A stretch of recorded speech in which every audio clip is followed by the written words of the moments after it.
जय तिरुपति बालाजी। दोस्तों, सबसे पहले तो मैं आप सभी को नए वर्ष की हार्दिक शुभकामनाएं देता हूं। ये नया साल हम सभी के जीवन में नई खुशियां और नई उमंगों से भरा हो और तिरुपति बालाजी की कृपा हम सब पर बनी रहे। तो दोस्तों, अब बात करते हैं तिरुमाला की। नए साल के आगमन पर तिरुपति बालाजी मंदिर को भी सजाया गया है और दोस्तों, अभी के समय तिरुमाला में काफ़ी संख्या में भीड़ हो रही है। तो दोस्तों, इस वीडियो में हम बात करने वाले हैं कि तिरुमाला की अभी की वर्तमान स्थिति क्या है, सर्वदर्शन टोकन या दिव्य दर्शन टिकट कब से कितने बजे से मिलना शुरू होगा, इसके साथ ही तिरुमाला का मौसम अभी कैसा है और अलिपिरी यात्रा का क्या अपडेट है। इन सारी बातों की जानकारी आपको इस वीडियो में देने वाला हूं, तो बने रहिए दोस्तों आप मेरे साथ वीडियो के अंत तक।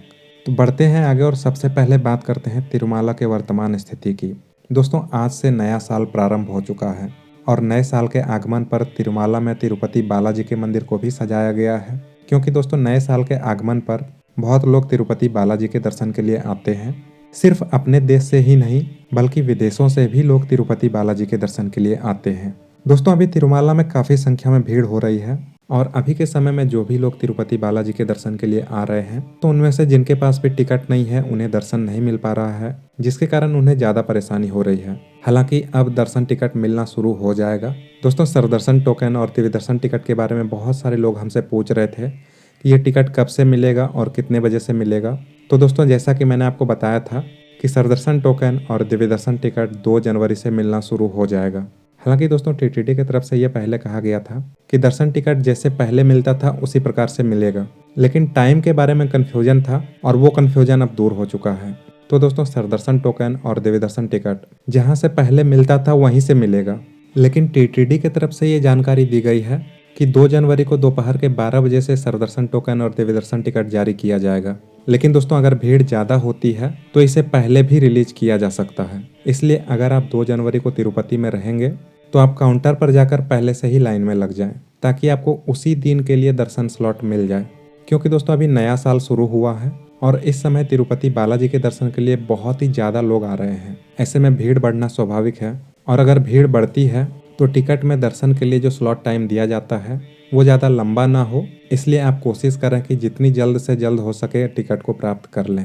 हालांकि दोस्तों, फ्री दर्शन भी 2 जनवरी से स्टार्ट हो जाएगा, लेकिन फ्री दर्शन में ज़्यादा समय लग सकता है, क्योंकि जैसा कि मैंने आपको बताया कि नए साल के आगमन पर बहुत ही ज़्यादा संख्या में लोग तिरुपति पहुंच रहे हैं। तो ऐसे में जिनके पास भी दर्शन टिकट नहीं होगा और फिर भी वे तिरुपति बालाजी के दर्शन करना चाहते हैं, तो उन्हें फ्री दर्शन लाइन से होकर जाना होगा, जिसमें कि ज़्यादा समय लग सकता है। और दोस्तों, भीड़ की स्थिति को देखते हुए जैसा अनुमान है कि फ्री दर्शन लाइन से होकर अगर आप दर्शन के लिए जाते हैं तो इसमें 8 से 12 घंटे तक का भी समय लग सकता है। और अगर आप सर्वदर्शन टोकन या दिव्य दर्शन टिकट लेकर जाते हैं तो 4 से 6 घंटे तक में दर्शन होने की संभावना है। हालांकि दोस्तों, अगर भीड़ ज़्यादा होती है तो थोड़ा ज़्यादा समय लग सकता है।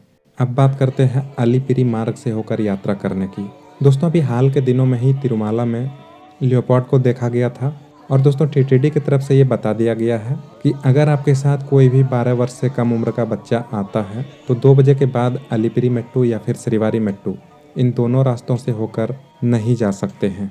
क्योंकि दोस्तों, अगर आप अलिपिरी मार्ग से होकर यात्रा शुरू करते हैं तो अलिपिरी मार्ग से होकर यात्रा करने में लगभग 4 से 5 घंटे तक का समय लग जाता है। और 4 से 5 घंटे उनको लगते हैं जो कि चलने में सक्षम हैं, यानी कि एवरेज स्पीड में चलते हैं। लेकिन जो धीरे धीरे चलते हैं तो उन्हें 1 से 2 घंटा ज़्यादा भी लग जाता है। ऐसे में 2 बजे अगर आप यात्रा शुरू करते हैं तो तिरुमाला पहुँचते पहुँचते तो अंधेरा हो सकता है और अंधेरे में लियोपार्ड या फिर भालू के अटैक का खतरा ज़्यादा रहता है। इसलिए दोस्तों, अगर आप तिरुपति बालाजी के दर्शन के लिए फैमिली के साथ आ रहे हैं और अगर आपके साथ कोई बच्चा है तो कोशिश करें कि सुबह के समय ही यात्रा शुरू कर दें, ताकि दिन के समय ही आपकी यात्रा पूरी हो जाए। दोस्तों, नए साल में बहुत सारे लोग तिरुपति बालाजी के दर्शन करना चाहते हैं। देश के अलग अलग राज्यों से जत्थे में लोग पहुंच रहे हैं। कोई पश्चिम बंगाल से आ रहा है, कोई छत्तीसगढ़ से, कोई महाराष्ट्र से, कोई एमपी से, कोई यूपी से, ऐसे करके अलग अलग राज्यों से लोग पहुंच रहे हैं। और दोस्तों, इनमें से अधिकांश लोगों के पास दर्शन टिकट की बुकिंग नहीं है और बहुत सारे मैसेजेस हमें मिले हैं, वे ग्रुप में आए हैं और उनके पास दर्शन टिकट नहीं है। तो दोस्तों, जिन्होंने भी मुझे ये मैसेज किया था तो उनको मैं बता देना चाहता हूँ कि अगर आपको तिरुपति बालाजी का दर्शन करके ही घर जाना है तो आपको 1 दिन का इंतज़ार करना चाहिए। 2 जनवरी से सर्वदर्शन टोकन और दिव्य दर्शन टिकट मिलना स्टार्ट हो जाएगा, तो आप काउंटर से इस टिकट को प्राप्त करके तिरुपति बालाजी के दर्शन कर सकते हैं। और फ्री दर्शन भी चालू हो जाएगा। अगर आपको टिकट नहीं भी मिलता है तो थोड़ा ज़्यादा समय लगेगा दर्शन करने में, लेकिन आपको दर्शन मिल जाएगा। दोस्तों यहाँ के मौसम की बात करें तो अभी के मौसम में काफ़ी ठंडक है। हालांकि दिन के समय मौसम तो थोड़ा नॉर्मल रहता है, लेकिन रात के समय यहाँ पर ठंड बढ़ जा रही है। दोस्तों तिरुमाला से रिलेटेड जानकारी आप तक पहुंचाने का हमारा प्रयास अगर आपको अच्छा लगता हो तो वीडियो को लाइक शेयर करने के साथ साथ कमेंट में तिरुपति बालाजी का नाम जरूर लिखें। और दोस्तों एक बार फिर से मेरी तरफ से नए साल की हार्दिक शुभकामनाएं। तिरुपति बालाजी की कृपा से सभी का जीवन सुखमय हो। तो मिलते हैं अगली वीडियो में, तब तक के लिए जय बालाजी, जय गोविंदा।